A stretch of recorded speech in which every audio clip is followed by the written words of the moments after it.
Well, you've just woken up. Happy Women's Day, and thanks so much for tuning in to Morning Live.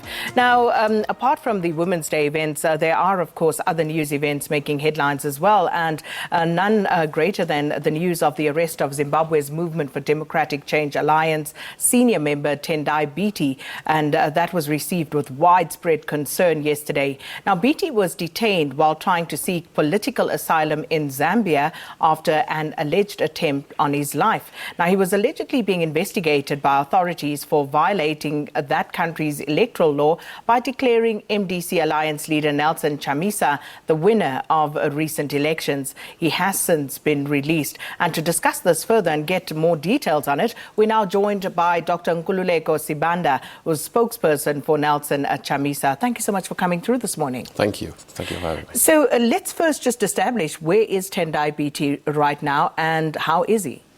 Well, he's in great spirits. He's still in Zambia and willing to continue doing the work that he intended to do in the first place.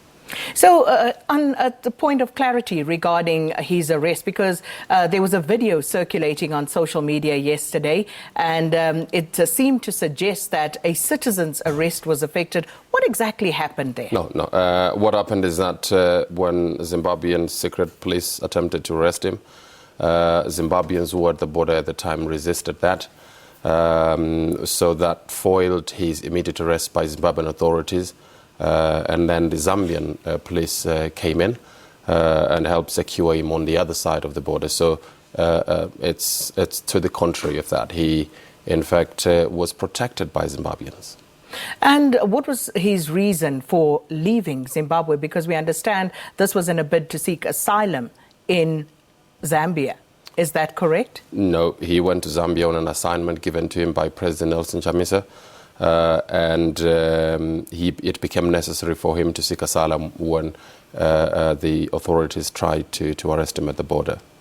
So why were they arresting him? What was the supposed charge? Well, everybody in Zimbabwe who's a member of the opposition is currently being arrested and harassed. It doesn't really matter who they are.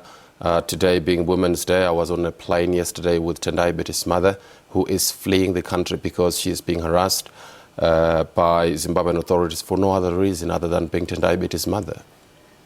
And then just with regard to his current situation, being in Zambia, so is he still there? Because, again, I'm sure you have heard all that I'm putting to you now, that apparently Zambia has refused, this whole mission of his seeking asylum, and they've turned that down. So just please give us the lay of the land here. What exactly is going on?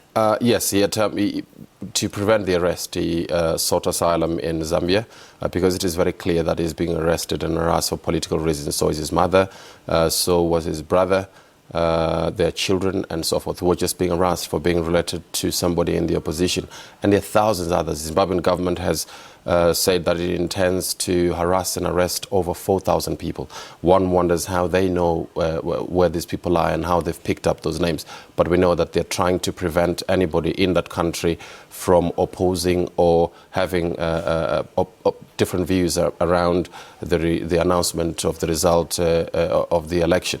What we know is that Tendai Biti is still in Zambia, and the attempt to extradite him to Zimbabwe has been foiled by a United Nations interventions, because anybody who can consider it, who can consider the facts, understands that Tendai Biti has committed no discernible crime. It is not an offence to project who's going to win the elections, and that is what Tendai Biti did. So just a final question, what next for the MDC Alliance? Well, look, I think the MDC Alliance still stands on firm ground. The numbers show that our president won the election. The numbers provided by the Zimbabwe Electoral Commission are not adding up. And because of that, I think that we'll continue to do what we do. We'll talk to Zimbabweans because they matter the most. Talk to the international community. President Nelson Chamisa is doing a lot of that as we speak.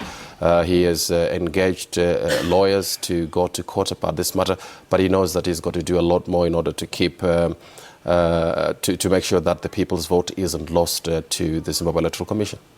Well, thank you so much for stopping by, Dr. Sibanda. And at least now we have clarity on exactly what happened and what the MDC Alliance intends to do next. And with that, we're going to take a break. And when we come back, we continue with the show and talking more about some of the Women's Day activities.